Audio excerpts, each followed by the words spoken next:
జ్ఞానులని తారతమ్యం దానికి ఏమీ లేదు. ఎంత ఉన్నోడికైనా ఎంత లేనివాడికైనా ఏదో ఒక రోజు మరణం అనేది ఖచ్చితంగా వస్తుంది. ఈ మరణం మనం ఆలోచించేసరికి చాలామంది ఆ చనిపోతున్నప్పుడు వారి కుటుంబాల్లో ఎంతో బాధపడుతుంటారు. కానీ మరణం ఎందుకు వస్తుంది మనిషికి? మరణం ద్వారా ఏం జరుగుతుంది అంటే, ఈ భూమి మీద దేవుడు మనల్ని పుట్టించాడు. మరణం తర్వాత ఆ దేవుని దగ్గరికి వెళ్ళడానికే మరణం అనేది ఒక అవకాశం. చూడండి, మీ పిల్లలు కష్టపడడానికి వేరే ప్రాంతాలకు వెళ్తారు. పండుగల్లోనో సెలవుల్లో వాళ్ళకి దొరికినప్పుడు ఇంటికి ఎలాగైతే వస్తారో అలాగే ఈ భూమి మీదకి వచ్చిన మనం కూడా ఆ దేవుడి నుంచి ఈ లోకానికి వచ్చిన వారం, మరణం పేరుతో ఆ దేవుడి దగ్గరికి వెళ్ళవలసిన వారం. అది మనం చూసి బాధపడతాము, కానీ దాని యొక్క వెనుక దేవునికి ఉన్న ఉద్దేశం అనేది మనకు తెలియదు కదండి. మీ పిల్లలు మీరు రావడాన్ని వద్దనుకుంటారా?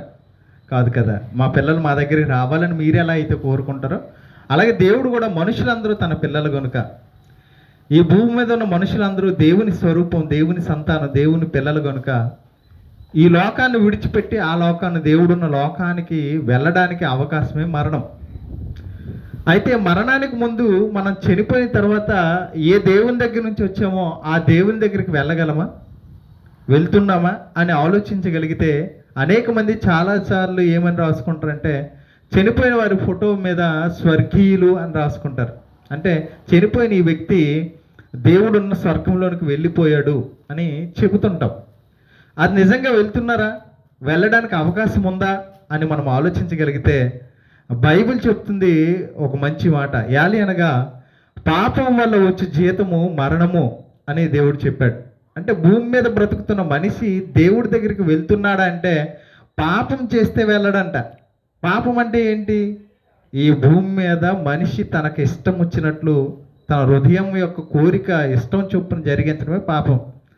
అబద్ధం ఆడడం, దొంగతనం చేయడం, వ్యభిచారం చేయడం, ద్వేషము, కలహము, మత్సరము, క్రోధము, కక్షలు, ఒకరిని చూస్తే చూడలేని మనస్తత్వం, ఇలాంటివి భూమి మీద బ్రతుకుతున్న అబద్ధాలు ఆడుతున్నాం మనం. ఇవన్నీ ఏంటి అంటే దేవునికి వ్యతిరేకంగా మనం చేసే పాపాలు. ఇలా చేయని వారు ఎవరున్నారు చెప్పండి? బైబిల్లో దేవుడు ఇంకో మంచి మాట రాపించాడు. నీతిమంతుడును లేడు, ఒక్కడును లేడంట. దేవుని వెదికేవారు లేరంట. మేలు చేయవాడు ఒకడు లేడంట. అందరూ పనికి మాలిన వారే తమ మార్గములు చెరిపి వేసుకున్నారే అని దేవుడు చెప్తున్నాడు. అంటే ఏ లోకం నుంచి వచ్చామో ఆ లోకానికి వెళ్ళడానికి అర్హతను పోగొట్టుకున్నాం మనం. అక్కడికి ప్రవేశానికి వెళ్ళలేకుండా అయిపోతున్నాం. ఉదాహరణ చూడండి, మీదే ఇల్లు. మీ ఇంట్లోనికి మీరు వెళ్ళే ముందు ఒకవేళ మీ కాళ్ళకి మట్టి ఏమైనా అంటింది అనుకోండి, మీ ఇంట్లోకి వెళ్తారా? మీరు వెళ్ళలేరు. ఎందుకు? ఇది మా ఇల్లే కదా, బురదతో ఉన్నా నేను వెళ్ళిపోతాను అంటామా? అనమండి. అంటే మన ఇంట్లోనికి మనం వెళ్ళడానికే బురద కానీ ఏదైనా మట్టి కానీ మన కాలుకుంటేనే మనం వెళ్ళలేమే. మరి దేవుడున్న లోకం, దేవుడు ఎటువంటి వాడు అని బైబిల్ గ్రంథం చెప్తుంది. అంటే దేవుడు పరిశుద్ధుడు. దేవుడు పరిశుద్ధుడు. పరిశుద్ధుడు అంటే పాపం లేనివాడు, పాపం చేయనివాడు. అలాంటి దేవుడు ఉండే లోకం చాలా పరిశుద్ధమైనది, అదే స్వర్గం. మరి అటువంటి లోకంలోనికి చెడుతనం చేస్తూ, పాపం చేస్తూ, మనకు నచ్చినట్లు ఈ భూమి మీద బ్రతుకుతూ, అందరిని తిడుతూ, అందరిని అసహించుకుంటూ, ఎవరిని ప్రేమించకుండా నేనే నాకే అంటూ, నాదే స్వార్థం అంటూ, మనమే మోసపుచ్చుకుంటూ, అనేక మందిని మోసపుస్తూ, అనేక డబ్బుల కోసం సంపాదిస్తూ, అనేక హత్యలు చేస్తూ, ఇలా రకరకాలుగా మనం తప్పులు చేస్తున్నాం. మనం దేవుడున్న లోకంలోనికి వెళ్ళగలమంటారంటే వెళ్ళలేమంట. మరి ఏంటి మార్గం? ఎలా దేవుడి దగ్గరికి వెళ్ళకపోతే ఏం జరుగుతుందయ్యా అంటే, దేవుడు లేని మరొక లోకం ఉంది, అదే పాతాళ లోకం, అగ్నిగుండం. ఇది ఎవరి కోసం దేవుడు సిద్ధపాటు చేశాడు అంటే, ఇదిగో చెడుతనం చేసి దేవుని వద్ద నుండి వచ్చిన ఒక దూత దెయ్యంగా మారింది అపవాది, వాడి కోసం సిద్ధపాటు చేశాడు. ఆ భూమి మీదకి వచ్చిన మనం కూడా ఎలా అయితే ఒక చెడు ప్రవర్తన కలిగి మనం బ్రతుకుతున్నామో అది మనకు ఎలా మారిపోయిందంటే శిక్ష విధించే స్థలంగా మారిపోయింది. ఇప్పుడు ఎలా అయితే భూమి మీద తప్పు చేస్తే ఎలాగైతే పోలీస్ స్టేషన్లో పెడతారో, అలాగే భూమి మీద చెడుతనం చేసి పాపం చేసిన ప్రతి మనిషిని మరణం తర్వాత దేవుడు శిక్ష విధించే స్థలం ఏదంటే పాతాళం. ఎన్ని సంవత్సరాలు అయ్యా అక్కడ శిక్ష ఉంటుందంటే శాశ్వత కాలం ఉంటుంది. అగ్ని ఆరదు, పురుగు చావదని బైబిల్ చెప్పింది. అక్కడ ఏముంటుందంటే ఏడుపును, పండ్లు కొరుకుటి అగ్నిగుండంలో ఉంటుందంట. అంటే ఈ భూమి మీద చేసిన పాపానికి అనంతకాలపు శిక్షలోనికి వెళ్ళిపోతాం. అంటే అక్కడ నుంచి తప్పించేవారు ఇక ఉండరు. మన మరణం తర్వాత జరిగేదన్నమాట. మన మరణం తర్వాత జరిగేవన్నీ దేవుడు మనల్ని ప్రేమించి, అయ్యో పిల్లలారా మీరందరూ చనిపోతే మీ పరిస్థితి ఇది అని దేవుడే భూమి మీదకి వచ్చి ఆయన చెప్పాడు. ఆయన యేసుక్రీస్తు ప్రభువు గారు ఆయన వచ్చి చెప్పాడు, ఇలా ఉంటుంది నీ పరిస్థితి మరణం తర్వాత, దాన్ని తప్పించుకోవాలని ఆశ ఆలోచన నీకు లేదా అని దేవుడు అడుగుతున్నాడు, అని దేవుడు చెప్తున్నాడు. అయితే బైబిల్ గ్రంథంలో ఇవన్నీ రాపించాడు. అవి చదివిన మేము, అయ్యో మనుషులందరూ చనిపోయి ఇలా నరకానికి వెళ్ళిపోతున్నారా, పాపం చేసి చెడుతనం చేసి అక్కడికి వెళ్ళిపోతున్నారా, ఆ శిక్ష అనుభవించకూడదు. ఎందుకంటే మనం అందరం ఒకే సంతానం, ఒకే తండ్రి పిల్లలం, ఒకే దేవుని నుండి వచ్చిన వారు. మన మధ్య ఈ భూమి మీదకి వచ్చిన తర్వాత నీది కులం నాది కులం, నీదా మతం నాది మతం అని మనం పెట్టుకున్నామే తప్ప దేవుని దృష్టిలో అందరం ఒకటే సంతానం. అందుకోసం మన రూపాలన్నీ చూడండి, అందరికి 2 కళ్ళు ముందే ఉంటాయి, ఎవరికైనా వెనకట్లు ఉంటాయా? ఉండవండి. ముక్కు నోరు అన్నీ ఒకవేళ ఆకారాలు కొన్ని మారొచ్చేమో కానీ రూపం అంటూ ఒకటే. ఇగో మేకలదంతా ఒక జాతి, గొర్రెలదంతా ఒక జాతి, కుక్కలదంతా ఒక జాతి, మనదంతా ఒకే జాతి, అదే మనుష్య జాతి. ఈ మనుషులందరూ వచ్చింది దేవుని నుంచే, వెళ్ళాల్సిందే దేవుని వద్దకే. కనుక ఆ దేవుడు చెప్పాడు, ఇదిగో నేను మీకు తెలియచేసిన మాటలు మీరు అంగీకరించారు కనుక ఈ మాటలు తెలియని వారు చాలామంది ఉన్నారు, వారు తెలియచేయండి. వాళ్ళు విశ్వసిస్తే వాళ్ళు రక్షణ పొందుకుంటారు, నా వద్దకే వస్తారు. అంటే పాతాళంకు వెళ్ళిపోవలసిన ఆ స్థితిలో నుంచి మరి మనల్ని రక్షించేది ఎవరు? మరి పాపం చేస్తున్నాం కదా, మరి పాపం చేస్తే ఆ పాపానికి క్షమాపణ లేకపోతే ఆయన స్వర్గానికి వెళ్ళగలమా? వెళ్ళలేమండి. ఇగో ఇంట్లోకి వచ్చి మీరే మట్టి ఉంటే మట్టితో వెళ్ళలేకపోతున్నారు. ఏం చేసుకుంటారు? అప్పుడు నీరు పెట్టుకొని నీరు వేసుకొని కాళ్ళు బాగా తుడుచుకొని అప్పుడు లోపలికి కడుక్కున్న తర్వాతే లోపలికి వెళ్తారు కదండి. అంటే ఒక ఇంట్లోకి వెళ్ళాలంటే కాళ్ళకు శుభ్రత ఉండాలని మనకు తెలిసింది. అదే ఉదయం చూడండి, దేవుడి గుడికి వెళ్తారు, స్నానం చేయకుండా ఎవరైనా వెళ్తారా? దేవుడి గుడికి వెళ్ళామంటే ఖచ్చితంగా అది దేవుడు ఉండే స్థలం అండి, ఖచ్చితంగా మేము గుడికి వెళ్తున్నామంటే శుభ్రంగా మా శరీరం ఉండాలి అనుకొని మనం స్నానం చేసుకొని నీట్గా రెడీ అయ్యి ఒక గుడికి వెళ్తారు. మరి దేవుడు ఉండే లోకానికి వెళ్ళాలంటే మరి అంత శుభ్రంగా ఉండాలి. శరీర శుభ్రం కాదు, ఈ పైన ఉన్న దేహాన్ని మనం ఎప్పుడు, ఈ శరీరంకి ఎప్పుడు మనం కడుక్కొని శుభ్రం నీట్గా ఉంచుకుంటాం. కానీ అసలైన శుభ్రత ఉండవలసింది ఎక్కడ? లోపలండి, హృదయం. ఈ హృదయంలో మన చెడుతనంతో నిండిపోయింది హృదయం అంతా. అందుకోసం బైబిల్లో ఒక మంచి మాట దేవుడు రాపించారు, హృదయం అన్నిటికంటే మోసకరమైనది, అది ఘోరమైన వ్యాధి గలది, దాన్ని గ్రహించగలవాడెవడు అని బైబిల్ చెప్తుంది. అంటే హృదయంలో ఎంత మోసం జరుగుతుందన్న సంగతి మనుషులు ఎవరు గ్రహించలేరంట. అంత దినిగా జరుగుతుంది లోపల, కానీ మనం అది తెలుసుకోలేకపోతున్నాం. ఇలా హృదయంలో పాపం పెట్టుకొని దేవుడిని చనిపోయిన తర్వాత దేవుడిని లోకానికి వెళ్ళగలమంటే వెళ్ళలేం. కనుకనే దేవుడే ఒక ఉద్దేశాన్ని కలిగి జగత్తు పునాది వేయబడక మునిపే, ఈ సృష్టి పుట్టించక మునిపే మనుషులందరూ పాపం చేస్తారు, ఈ మనుషులందరినీ రక్షించడానికి నేను భూమి మీదకి వెళ్ళాలని యేసుక్రీస్తు ప్రభువు భూమి మీదకి వచ్చాడు. ఎందుకు వచ్చాడు ఆయన?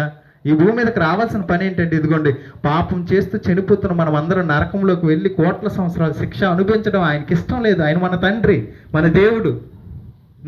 వాడు ఆయన ఏం చేయాలనుకుంటాడంటే మనల్ని రక్షించాలనుకుంటున్నాడు. పిల్లలు తప్పు చేశారనుకోండి, లేదా పిల్లలకి దెబ్బలు తగులుతాయని మీకు తెలిసింది అనుకోండి, పిల్లలు గోతులో పడిపోతారని మీరు చూశారనుకోండి, అది ఎవరి పిల్లలైనా మీరు ఏం చేయాలనుకుంటారు? ముందు మా పిల్లడు కాబట్టి మేము రక్షిస్తాం, పక్కింటి వాళ్ళు పిల్లలు గుమ్ములో పడిపోతీవా వెళ్తారు కదండి కాపాడడానికి.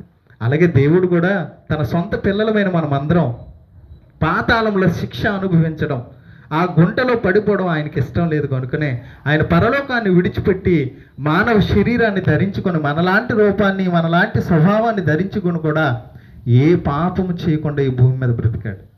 ఒక్క పాపం కూడా ఆయనలో లేదంట. ఆయన భూమి మీద బ్రతికిన దినాల్లో యేసుక్రీస్తు అక్కడ ఉన్న వారితో అడుగుతాడు అనమాట, ఇదిగో నాలో పాపం ఉందని మీరు ఎవరైనా స్థాపించగలరా అని అడిగాడు. అప్పుడు అందరూ సైలెంట్ అయ్యారు. ఎందుకంటే ఆయన మాటలో కానీ, ఆయన ప్రవర్తనలో కానీ, ఆయన చూపులో కానీ, ఆయన ప్రతి విషయంలో పాపం లేకుండా పాపరహితుడిగా బతికాడు. ఆయన పరిశుద్ధుడిగా బ్రతికి మనుషులందరి పాపం నిమిత్తం, మనుషుల పాపములు విమోచనగా క్రయధనంగా తన ప్రాణాన్ని శిలువ మీద అర్పించి మరణించి సమాధి చేయబడి తిరిగి లేచాడు. పాపాన్ని జయించాడు. మరణాన్ని, ఏ చావుకైతే మనుషులందరూ భయపడతారో ఆ చావుని జయించి మృత్యుంజయుడిగా తిరిగి లేచాడు యేసుక్రీస్తు ప్రభు గారు.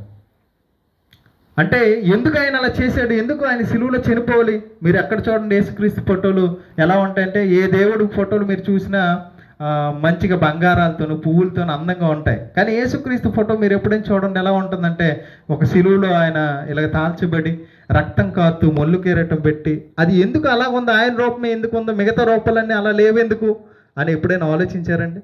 ఎందుకు ఆయన అలాగ ఉన్నాడంటే, ఇదిగో మనము అందంగా మారాలి, సుందరంగా మన దేహాలు మన హృదయం మారాలన్న ఉద్దేశంతో సుందరుడైన దేవుడు, పాపం లేని దేవుడు, పరిశుద్ధుడైన దేవుడు తన శరీరాన్ని తన దేహాన్ని మొత్తం నలగొట్టుకొని మనం చూపిస్తున్నాడు. మీరు పాపం నుండి విమోచించబడాలంటే నేను శిక్ష పొందాలి అని పొందాడు మన నిమిత్తం.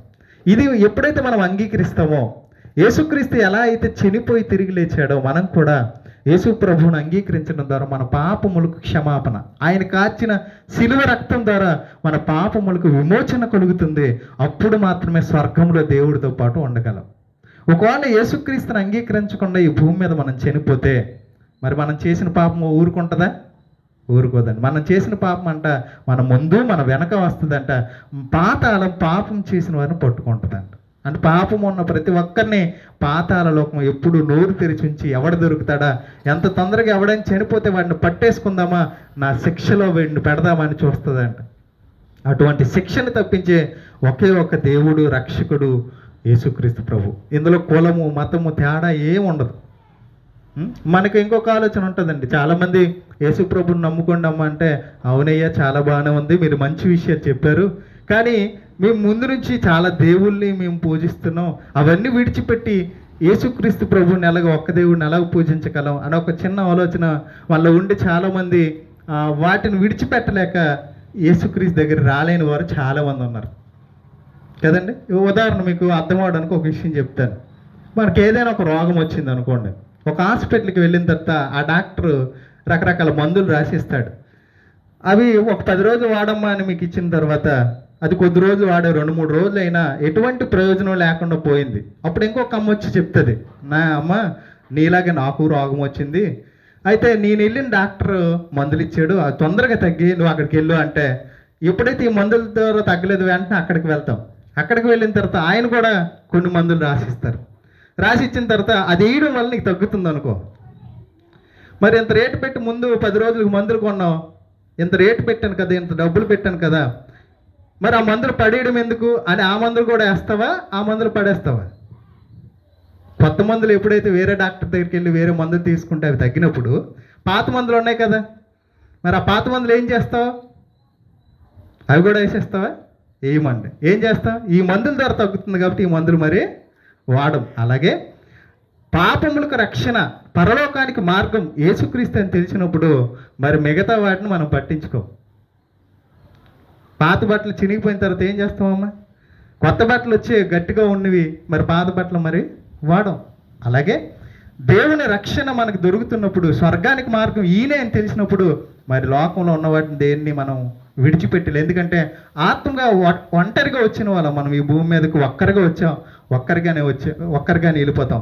దిగంబరులుగానే పుట్టాం, దిగంబరులుగానే తిరిగి వెళ్ళిపోవాలి. అటువంటి లోకాన్ని సంపాదించుకోవాలంటే యేసే మార్గం, సత్యం, జీవం, ఆయన ద్వారా తప్ప పరలోక రాజ్యంలో ఉన్న తండ్రి యొద్దకు ఎవరో చేరలేరు. కాబట్టి ఆలోచించండి, యేసుక్రీస్తునందు విశ్వాసం ఉంచితే నిత్య జీవాన్ని, స్వర్గాన్ని పొందుకుంటాం. యేసుక్రీస్తును విశ్వసించకుండా ఈ భూమి మీద ఉన్న ఆలోచన ప్రకారం బ్రతికితే ఖచ్చితంగా నిత్య నరకం అనేది ఉంది. కాబట్టి నిర్ణయం అందే. దేవుడు మన ఎదుట మేలు, జీవము, కీడు, శాపము, ఆశీర్వాదము, మేలు అన్నీ ఉంచాడు మన ఎదుట. మనం ఏది కావాలో దాన్ని మనమే తీసుకోవాలి, మనమే నిర్ణయం తీసుకోవాలి. ఈ భూమి మీద జీవితం కొద్ది రోజులు ఉండేది, ఎప్పుడు ముగిసిపోద్దో తెలియదు. ఎప్పుడు ముగిసిపోద్దో తెలియని ఈ జీవితంలో ఈ చిన్న చిన్న మనుషులందరినీ చూసి అవే అనుకుంటామో, లేదు శాశ్వతంగా ఉండే ఆ లోకాన్ని సంపాదించుకోవడానికి ఈ భూమి మీద ప్రయత్నం చేస్తామో అది మన చేతిలో ఉంది. కాబట్టి ఈ లోకంలో ఉన్నది ఏది సంపాదించినా అది మనతో రాదు. కానీ చనిపోయిన తర్వాత ఉండే ఆ శాశ్వతమైన జీవాన్ని పొందుకోవాలంటే యేసుక్రీస్తు ద్వారా మాత్రమే సాధ్యం. కాబట్టి యేసుక్రీస్తునందు విశ్వాసం ఉంచండి, నిత్య జీవానికి వారసులు కండి. దేవుడు వాళ్ళందరినీ